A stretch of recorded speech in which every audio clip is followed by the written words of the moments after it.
Bonjour les amis, j'espère que vous allez bien, c'est le Général Alligator. Et cette chaîne, c'est la chaîne du Général Alligator. Si c'est la toute première fois que vous me voyez, abonnez-vous, cliquez la cloche de notification et partagez toutes nos publications. Rassurez-vous, sur cette plateforme, sur cette chaîne, nous parlons de visa américain. Nous parlons de comment avoir sa mentalité alligator, comment avoir une mentalité de fer indéboulonnable. Ici également, je partage mon histoire aux États-Unis. Je suis sûr qu'avec mon histoire, beaucoup pourront éviter certains pièges des États-Unis. Alors, restez connectés. Dans l'épisode précédent, c'est-à-dire l'épisode 5, nous parlions de Brittany et moi. Euh, Dès que nous avons commencé à nous disputer, je suis allé apprendre à conduire. Et cet apprentissage s'était très très mal passé parce que à cause de ma mauvaise manœuvre, j'ai fini par casser la voiture qu'on avait achetée. Et c'était la police qui nous avait ramenés à la maison. Et une fois à la maison, on a commencé à discuter. On a commencé à se dire, elle a commencé à se plaindre en disant que comment va-t-elle partir à l'école lundi si on est déjà jeudi et n'a plus de voiture. Je lui ai dit non, lundi tu iras en voiture. Donc le samedi, elle et moi, on s'est rendu chez un vendeur de voitures et on était obligé de prendre une autre voiture de manière urgente. Alors j'ai pris une autre voiture en son nom également parce que c'était la seule personne qui avait les papiers. Moi, je n'en avais pas encore. C'est un long processus. Alors, elle a pris la voiture, elle était toute contente de savoir qu'elle était encore véhiculée. Mais j'avoue que au niveau des finances, mes finances commençaient déjà à prendre un coup parce que on va de dépenses en dépenses. Et pour couronner le tout, euh, je vous avais dit que dans l'épisode 1, je vous avais dit que Britney et moi, on travaillait au même endroit. Et à ce même endroit, je ne sais pas ce qui lui avait, ce qui lui était arrivé. Elle s'était rendue dans le bureau du patron pour aller lui dire que, pour aller lui donner un ultimatum. Si tu ne m'augmentes pas le salaire, je partirai de ta boîte. Le patron a été étonné.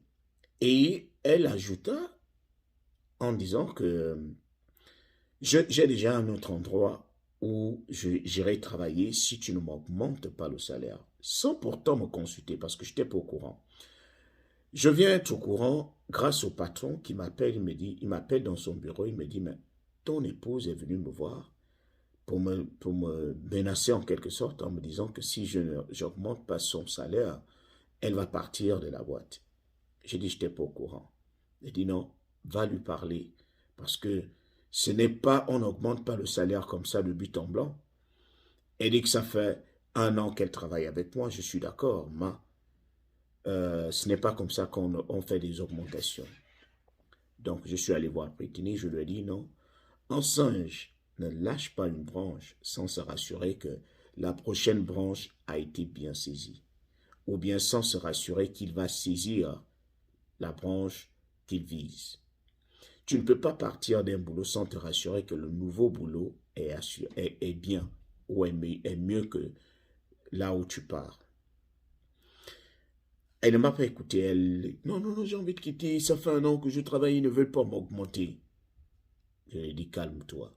Et le lendemain, quand on arrive, son nom ne figure plus sur l'emploi du temps. Son nom ne figure plus sur la liste des employés de la boîte. Elle était encore énervée. Oh, comment il peut m'enlever de l'emploi du temps sans pourtant attendre? Je lui ai donné un ultimatum, mais au moins il aurait pu me consulter ou bien voir comment on peut négocier. J'ai dit, mais je t'ai dit qu'on ne lâche pas une branche sans se rassurer qu'on va saisir la prochaine. Voilà que tu te retrouves sans travail.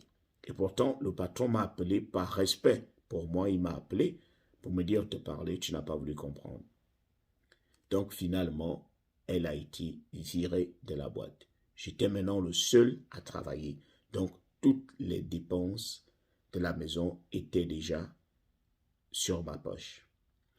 Donc, ça devenait déjà un peu pesant. Et vous connaissez tous les couples, on commençait déjà à traverser ces petites crises où lorsqu'on veut faire une dépense, je lui dis d'attendre pour calculer parce qu'on ne dépense pas pour dépenser.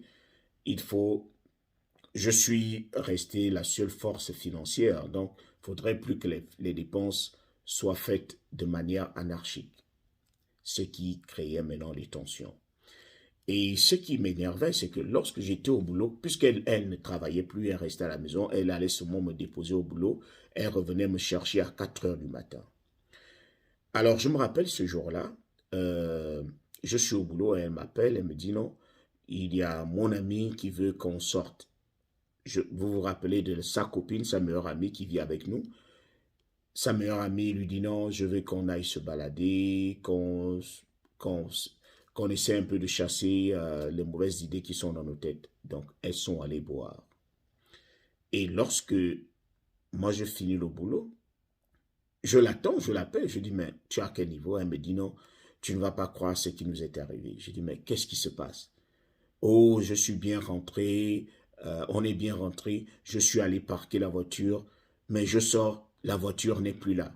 Quand je suis sorti pour venir te chercher, je ne retrouve plus la voiture. Je dis, mais comment ça, tu ne retrouves pas la voiture? Qui a pris la voiture? Oh, je ne sais pas. Je dis, est-ce que ce n'est pas, ce ne sont pas les remorqueurs qui sont venus chercher la voiture?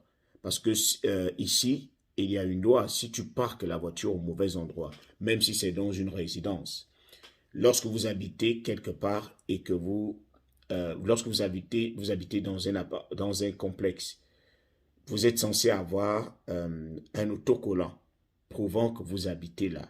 Alors, comme elle n'avait pas encore pris cet autocollant, lorsque tu n'as pas de l'autocollant, tu es censé aller parquer là où il y a des visiteurs. Maintenant, comme elle était rentrée un peu saoule, elle est allée parquer aux côtés des résidents sans autocollant. Donc, lorsque les remorqueurs sont arrivés, ils ont pris la voiture. Il fallait maintenant aller dédouaner la voiture. Alors, je me rappelle que ce jour-là, j'étais rentré en bus et je suis arrivé, j'ai dormi. Le matin, on s'est réveillé. Je lui ai dit, conduis-moi là où on a emmené la voiture. On a pris un Uber, on est allé chercher la voiture. J'ai dit, donc tu dis qu'on est venu prendre la voiture. J'étais énervé, j'ai dit, mais comment cela peut venir prendre la voiture alors qu'elle est parquée au côté visiteur? Elle me dit, non, j'ai parqué au côté visiteur. J'ai dit, oh, ok, je vais aller leur parler. Quand j'arrive pour dédouaner ma voiture, je monte la pièce. Elle monte ses pièces parce que la voiture était à son nom. Après, je leur dis, mais monsieur, donc vous commencez déjà à prendre les voitures qui sont même du côté visiteur. Il me dit, non, la voiture a été prise du côté résident. Il me montre la photo. Je regarde Britney, je dis, mais pourquoi m'avoir menti? Il me dit, mais est-ce que c'est important? Prenons la voiture et on part.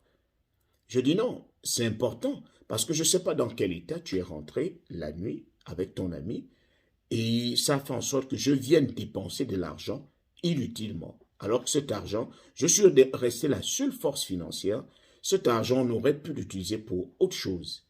Regarde, j'avais dépensé pratiquement 70 000 lorsqu'on convertit en francs CFA. Cet argent, on aurait pu l'utiliser pour autre chose. Elle dit, mais pourquoi tu accordes trop d'importance à l'argent?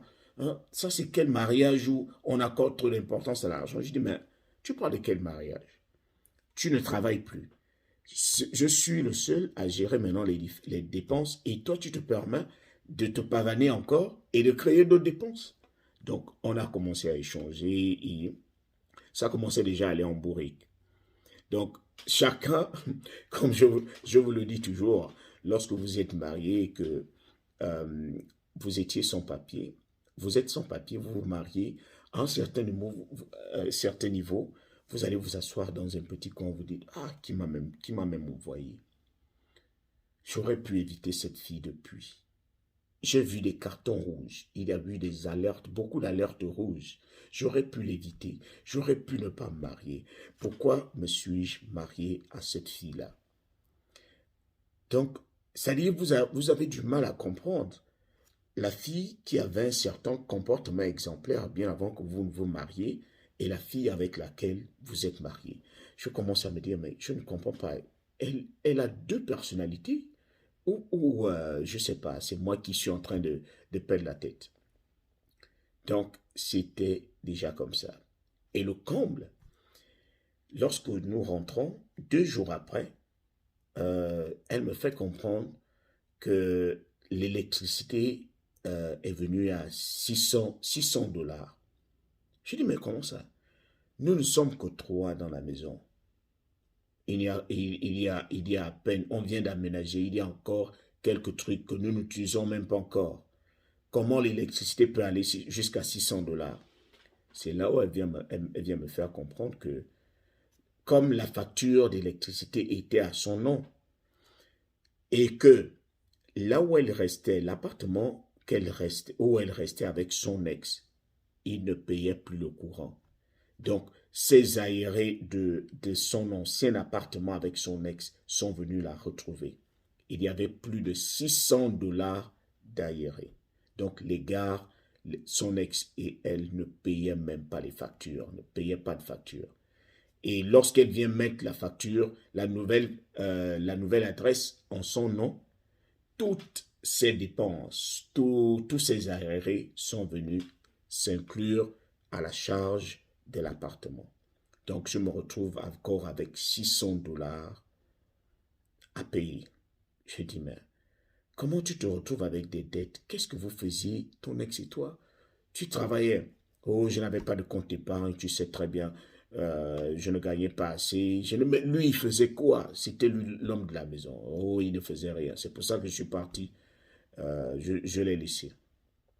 Donc, la tête commençait à s'enfler. Je dis, mais j'ai l'impression que tout l'argent que j'ai épargné est en train de partir par la fenêtre à cause des dépenses inutiles. Et j'étais complètement énervé. C'est-à-dire, si on pouvait me permettre de décider de quitter ce mariage-là, moi-même, je l'aurais fait personnellement. Parce que euh, chacun cherche d'abord son bonheur lorsque vous rentrez dans un mariage. Chacun cherche la paix. Chacun cherche le bonheur. Alors, lorsque vous vous retrouvez dans un foyer où financièrement, vous n'arrivez plus à vous entendre, émotionnellement, vous n'arrivez plus à vous entendre, intimement, vous n'arrivez plus à vous entendre, ça crée de la cacophonie. Donc, à cause de nos petits débats, elle ne venait plus dormir sur le lit conjugal, elle allait maintenant dormir sur un divan au salon. Donc, si ce n'est pas moi qui dors au salon, c'est elle qui dort au salon. On était devenus comme frères et sœurs. Des frères et sœurs qui ne peuvent pas dormir sur un même lit. C'était devenu invivable. Et pendant tout cela, elle était en contact avec sa sœur. Et j'avais l'impression que sa grande sœur tirait les ficelles dans le noir. C'est elle qui lui disait, comporte-toi ainsi, comporte-toi de cette manière, comporte-toi de cette manière, fais ceci. Je me rappelle un jour, elle faisait de la lessive et elle avait pris quelques habits de moi qu'elle avait mis dans la machine sans vérifier le contenu des poches. Et je me rappelle que c'était à l'époque où je ne fouillais pas trop mes poches. Donc quand elle veut maintenant sécher les habits à la machine, elle se rend compte qu'il y a de l'argent à l'intérieur. Quand elle voit l'argent, elle prévient d'abord et dit d'abord à sa sœur que j'ai trouvé de l'argent dans une de ses poches. Sa sœur lui dit non, garde, cache, c'est ton argent, c'est l'argent des femmes. Les femmes qui font la lessive, c'est leur récompense. Mais ce jour-là, elle était quand même venue me dire que j'ai trouvé 40 dollars. 40 dollars, c'est l'équivalent de 22 000 dans une de tes poches. Et après, je lui avais dit non, garde les 40 dollars. Mais ça m'avait touché qu'elle soit venue me voir au lieu de dépenser ou de cacher cet argent. Voilà des signes qui prouvaient que j'avais affaire à une femme mûre, une femme qui pouvait construire son avenir avec moi. Mais malheureusement, les choses ont commencé à aller en bouillie. Donc, dans le prochain épisode, n'oubliez pas de liker, de partager ces publications. Dans le prochain épisode, nous allons aborder une autre phase et vous allez apprendre énormément.